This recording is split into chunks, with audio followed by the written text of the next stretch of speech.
जय जिनेंद्र बंधुओं, इस कार्यक्रम के माध्यम से आप वास्तु की गहराइयों को और अच्छी तरीके से समझेंगे। तो बिना विलंब के कार्यक्रम की शुरुआत करती हूं और एक बार फिर से वास्तु के बारे में जानते हैं। लेकिन सबसे पहले अभिनंदन करेंगे डॉक्टर साहब का। जय जिनेंद्र सर। जय जिनेंद्र। फिर से अभिनंदन है आपका कार्यक्रम में। सबसे पहला प्रश्न मेरा ये रहेगा कि हम जब जैन धर्म की बात करते हैं तो जैन धर्म बहुत रिजिड है चीजों को लेकर। वो बहुत सारी चीजें ऐसी विश्वास नहीं रखता चीजों में जो उन्हें लगता है कि नहीं ये हमारे धर्म के अगेंस्ट है। लेकिन वास्तु, क्योंकि मैं शॉक थी, हमारी पूरी टीम शॉक थी कि आपकी डिमांड इतनी, क्योंकि वास्तु के ज्ञाता है। तो जैन धर्म क्या वास्तु को मानता है और इस तरीके से मानता है? वास्तविकता में जैन धर्म ही सर्वप्रथम वास्तु का ओरिजिन करने वाला है, इसमें कहीं कोई संदेह नहीं। क्योंकि पहले किसी व्यक्ति को किसी भी चीज की आवश्यकता नहीं पड़ती थी। जब भोग भूमि चल रही थी, भोग भूमि में कल्प वृक्ष हुआ करते थे और उनसे सारी इच्छाओं की पूर्ति हो जाती थी। सुख संपदा, भोग, सब कुछ उन्हें प्राप्त होता था। यानी कि कमाने की, व्यापार की या फिर मकान बनाने की कोई आवश्यकता नहीं होती थी। लेकिन धीरे धीरे लोगों का पुण्य कम होता चला गया और भोग भूमि की जगह कर्म भूमि का प्रारंभिकरण होने लगा। लोग परेशान हो गए कि अब वृक्षों ने, कल्प वृक्षों ने फल देना कम कर दिया। एक दिवस, एक दिन, भगवान आदिनाथ के समय की बात है, सारी प्रजा अपने राजा के यहाँ ही तो जाती है। एक दिन सब अपने राजा के यहाँ पहुंचे। प्रभु, अब मेरा जीवन यापन कैसे चलेगा? अब कल्प वृक्षों ने मुझे लगातार 7 दिवस से फल नहीं दिए हैं, मैं भूखा अब कब तक रहूं? तब उनने अपने निमित्त ज्ञान से देखा, प्रभु ने, कि अब इनका पुण्य कम हो गया है। अब कर्म भूमि की शुरुआत हुई। तब भगवान ने सभी को अपने पुत्रों सहित असी मशी केशी विद्या वाणी शिल्प यानी कि वास्तु, शिल्प यानी कि इंजीनियरिंग, शिल्प यानी मकान बनाने की कला, मंदिर बनाने की कला, नगर बसाने की कला, उसका संपूर्ण ज्ञान दिया। लेकिन इस ज्ञान को एब्जॉर्ब सारी प्रजा नहीं कर सकती थी। उन्हें मालूम था कि उनके पुत्र जो हैं वो बहुत निपुण हैं। एक बार में उनने एक एक पुत्र को, किसी को चित्र कला, किसी को कुछ कला, लेकिन चतुर्थ नंबर के पुत्र विश्वकर्मा को उनने वास्तु कला का संपूर्ण ज्ञान दिया। तब से यह वास्तु विद्या का प्रारंभिकरण हुआ।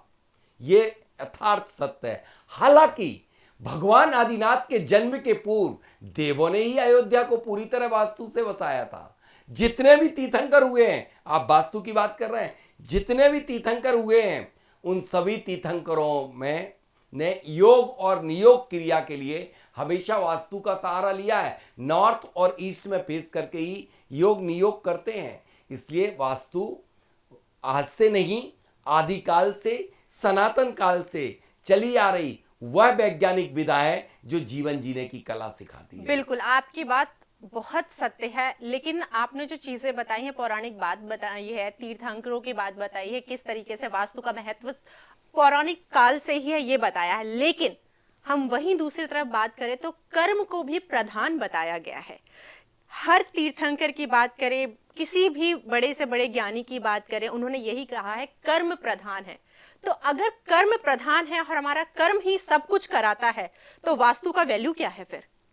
देखिए, मैं पहले इसके पूर्व वास्तु की परिभाषा देना चाहूंगा जी।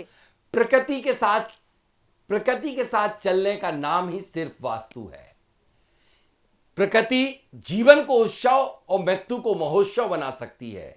जीवन को उत्सव और मृत्यु को महोत्सव तक बना सकती है। वह सिर्फ क्षमता हमारे सूर्य और चंद्रमा और 27 नक्षत्र, ग्रह, तारा मंडल में है। इनसे जो कॉस्मिक एनर्जी प्राप्त होती है वो एक संपदा के रूप में है। यदि इस संपदा का हम अच्छे तरह से संरक्षण, संवर्धन करेंगे, जैसे आपको धन आता है तो आप उसके लिए सुरक्षित स्थान पर रखते कि नहीं रखते? उस सुरक्षित स्थान कौन सा है इस संपदा को सुरक्षित करने का? उस संपदा को रखने के लिए एक प्रभु ने एक रचना बनाई जिसे कहते हैं वास्तु, यानी कि घर।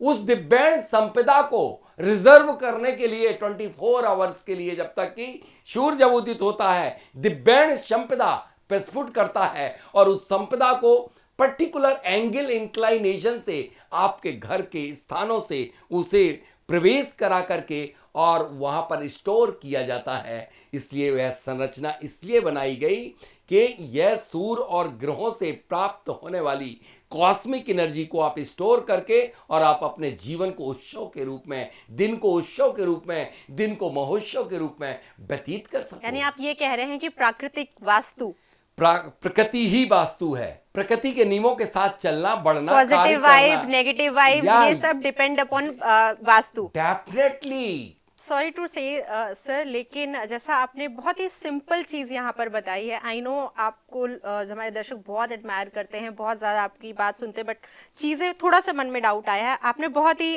सिंपल वे में कह दिया है कि हमारे सब सुखों का कारण वास्तु है, सब दुखों का कारण वास्तु है, ठीक है। लेकिन अगर हम वास्तु के अनुरूप एक बार अपना घर, एक बार अपना दफ्तर, एक बार बहुत सारी चीजें वास्तु के अकॉर्डिंग करवा देते हैं, तो हमें थक कर बैठ जाना चाहिए, अब हमारा भाग्य सेट है? बिल्कुल नहीं। वास्तु सब कुछ है और वास्तु सब कुछ नहीं है। कैसे? ऐसे, यदि कोई वास्तु वाला सोचे कि मैंने अपना बढ़िया घर बना लिया वास्तु से, अब मुझे साहब कुछ करने की जरूरत नहीं, अब तो मैं बढ़िया आलीशान पैर फैला के हाथ बंद करके बैठा रहूंगा, मुझे सब कुछ प्राप्त होगा। बिल्कुल नहीं प्राप्त होगा। उसे कर्म करना ही पड़ेगा।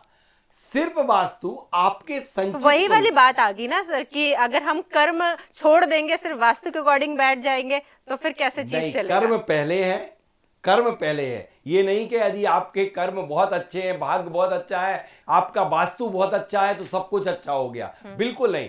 यदि आपका कर्म अच्छा है तो आपको वास्तु अच्छी ऑटोमेटिक मिलेगी, या आपको वास्तु अच्छी करना पड़ेगी, तब आपको उस कर्म के भी फल मिलेंगे। जैसे कि यदि कोई दिव्य ज्योत जलाई, आपने दीपक जलाया, और उस दीपक के लिए यदि आप हवा का झोंका छोड़ेंगे तो वह दीपक बुझ जाएगा, भले उसकी आयु कितनी भी थी ना, उसकी दीपक की आयु कितनी भी हो, लेकिन हवा का झोंका उसे बुझा सकता है, प्रकृति उसे नष्ट कर सकती है, उसे प्रज्वलित भी करा सकती है। ठीक यही कहती है वास्तु, आपके जीवन में एक टार्च का काम करती है, प्रकाश का काम करती है, और वह हमारा सूर्य देवता, मतलब इसके जो मेन बेसिक प्रिंसिपल हैं वो सारे के सारे डिपेंड हैं सूर्य की लाभकारी किरणों के ऊपर, मैग्नेटिक फील्ड के ऊपर, ग्रेविटेशनल फोर्स के ऊपर।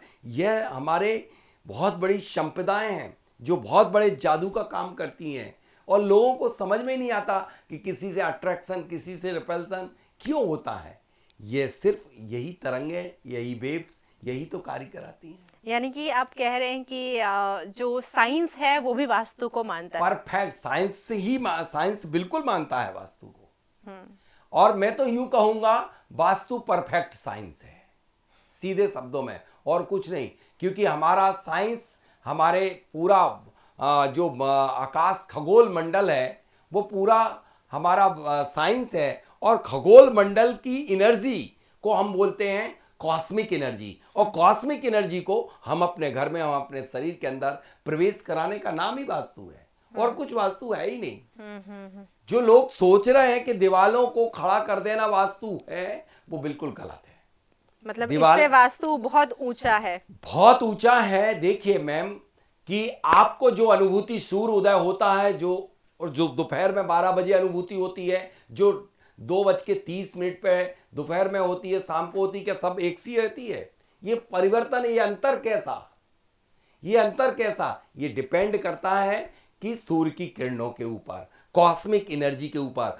वही कॉस्मिक एनर्जी किस तरीके से आपके अपने निर्मित भवन में प्रवेश कराना है, किस एंगल से, इसका नाम वास्तु है। शायद इसीलिए हम हर घर की दीवारें ये सोच के बनवाते हैं, अगर वास्तु के अनुरूप बनवाते हैं कि किस दिशा से पॉजिटिव वाइब्स आएंगी, किस दिशा से नेगेटिव। डेफिनेटली, इसलिए तो इतना बड़ा आज दुनिया में, आज यहाँ तक कि सरकार ने भी एक्सेप्ट कर लिया, और सरकारी भवन, इमारतें भी वास्तु के अनुरूप बनने लगी, क्योंकि ये कोई मतलब जादू टोना नहीं है।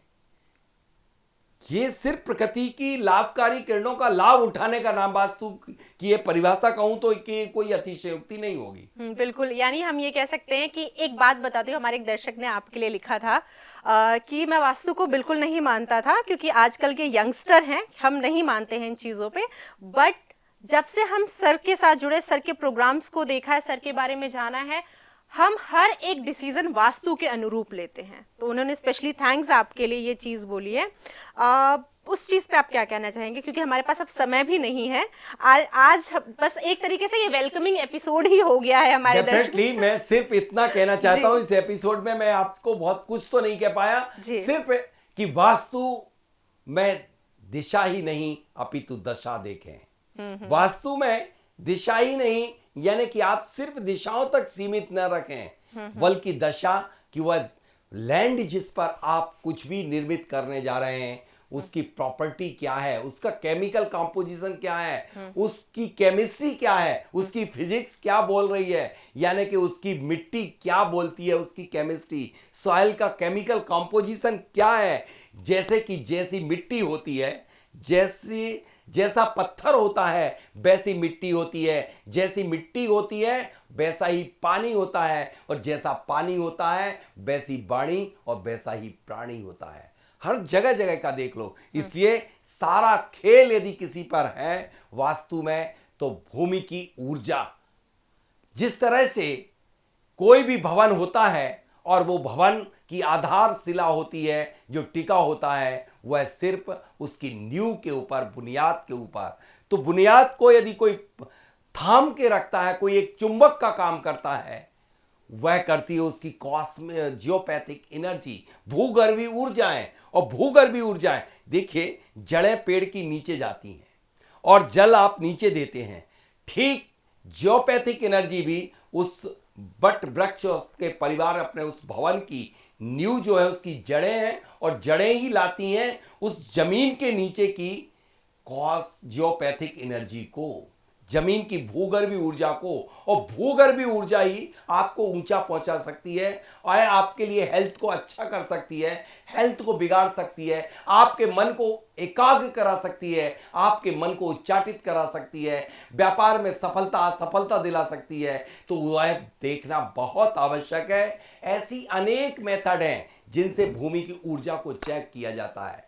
उस मिट्टी के सैचुरेशन अनसैचुरेटेड देख करके, मिट्टी के ऊपर पौधों को उगा करके, मिट्टी की ग्रेविटेशनल इसमें से ग्रेविटी देख करके, और मिट्टी के में चलने वाले जीव जंतु या उगने वाले पेड़ पौधों के आधार पर। लेकिन मैंने एक जिसके ऊपर पीएचडी की, इन 2 कॉपर राडों से हम उस भूमि की एनर्जी को चेक करते हैं।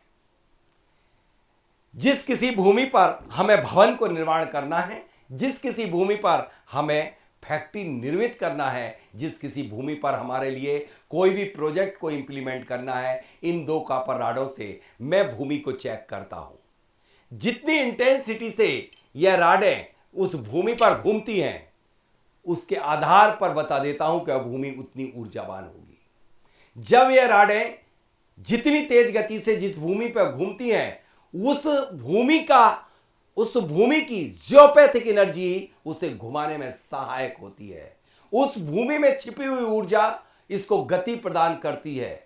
कितने हॉर्स पावर का पंप लगा लो, लेकिन ये रॉडें वो काम नहीं करेंगी जितनी इंटेंसिटी से। अब जब ये रॉडें मंद मंद गति से, धीमी धीमी गति से घूमती हैं, तो वह भूमि मध्यम यानी मॉडरेट एनर्जी की होती है। लेकिन जब यह रॉड बिल्कुल भी नहीं घूमती हैं, कांस्टेंट स्टेबल हो जाती हैं, कितना भी हम अपने बॉडी को मूव करें तब वह भूमि शापित वादित होती है। लेकिन कहीं कहीं पर जब यह रॉड एंटी क्लॉकवाइज यानी घड़ी के विपरीत दिशा में मूव होती है, तो उस पर्टिकुलर स्थान पर निगेटिव एनर्जी जनरेट करने वाला कोई भी एलिमेंट होता है। मैं इन शॉर्ट में बता दूं, जैसा कि अभी कुछ दिवस पूर्व आपने एक वीडियो देखा होगा, काफी वायरल हुआ था, कि मैंने शंबेज शिखर की एनर्जी को इन 2 कॉपर रॉडों से देखा, और एक रॉड निकल करके 40 फीट दूर जाकर के, फर्स्ट टाइम में तो एक कोई व्यक्ति 45 फीट दूर खड़ा था और उसके आंख के नीचे पार्ट में लगी और उसका मांस उधड़ के गिर गया, गोली की तरह निकल करके गई थी। ये मैं सत्य घटना बता रहा हूं। फिर दूसरी बार पुनः वह किसी पहाड़ की चोटी को उसको टकराई और टिल्ट हो गई और उसमें अग्नि जैसी निकली। तो इतनी तेज एनर्जी थी गौतम स्वामी भगवान की भूमि पर। इसी तरह से इनसे मैं एनर्जी चेक करता हूं और कई सैकड़ों स्थानों पर मुर्दे, हड्डी, स्केलेटन निकाल करके उनका शुद्धिकरण करके, और मैंने डेड पड़ी हुई भूमियों को या बंद पड़ी हुई फैक्ट्रियों को जिंदा किया। अनेक घरों में जहां पर मुर्दे, स्केलेटन गड़े हुए थे उनको निकाल करके और उस भूमि में जान फूकी गई, और जो उनको घटित हो रही थी घटनाएं, आज समय मृत्यु और बीमारियां के निमंत्रण नित्य रहते थे, उनसे निजात मिली। सर बहुत इंपॉर्टेंट टॉपिक है, हमारे पास समय नहीं है क्योंकि हम नहीं चाहते कि बहुत थोड़ी सी नॉलेज देके हम प्रोग्राम को समाप्त कर दें। हम इसके बारे में और जानकारी लेंगे, लेकिन अगले एपिसोड में और बताएंगे कि कैसे वास्तु किन किन प्रकार से हमारे जीवन में रोल प्ले करता है। लेकिन आज के लिए इतना ही। बहुत बहुत धन्यवाद sir, thank you so much. जय जिनेंद्र। बनाइए वास्तु के क्षेत्र में अपना भविष्य, सीखिए व्यावसायिक वास्तु, बने सफल वास्तुविद। सिर्फ और सिर्फ 8 दिनों में बने जीरो से हीरो। देश विदेश में ख्याति प्राप्त एवं अपनी डाउनसिंग कला के द्वारा वास्तु के क्षेत्र में तहलका मचाने वाले, Guinness book of world records, Asia book, India book of records में अपना नाम दर्ज कराने वाले सुप्रसिद्ध भूवैज्ञानिक, वास्तुविद, स्वर विज्ञानी, अंक एवं ज्योतिष ज्ञानी डॉक्टर राजेंद्र जैन द्वारा इंदौर मध्य प्रदेश में किया जा रहा है जियो वास्तु ट्रेनिंग का विशाल आयोजन। जीरो से हीरो बनने की इस प्रक्रिया में आप वैदिक वास्तु, समरांगण एवं विश्वकर्मा वास्तु, अंक ज्योतिष, वास्तु ओरिएंटेशन वास्तु, इंटीरियर वास्तु एवं स्वर वास्तु जैसे अन्य सभी विषयों में दक्ष होकर प्राप्त करेंगे वास्तुविद डिग्री। दिनांक 19 से 26 जुलाई 2021 इंदौर से ऑफलाइन प्रैक्टिकल वास्तु ट्रेनिंग का आयोजन आश्रम पद्धति द्वारा। संपर्क करें 7999590926, 7999573094।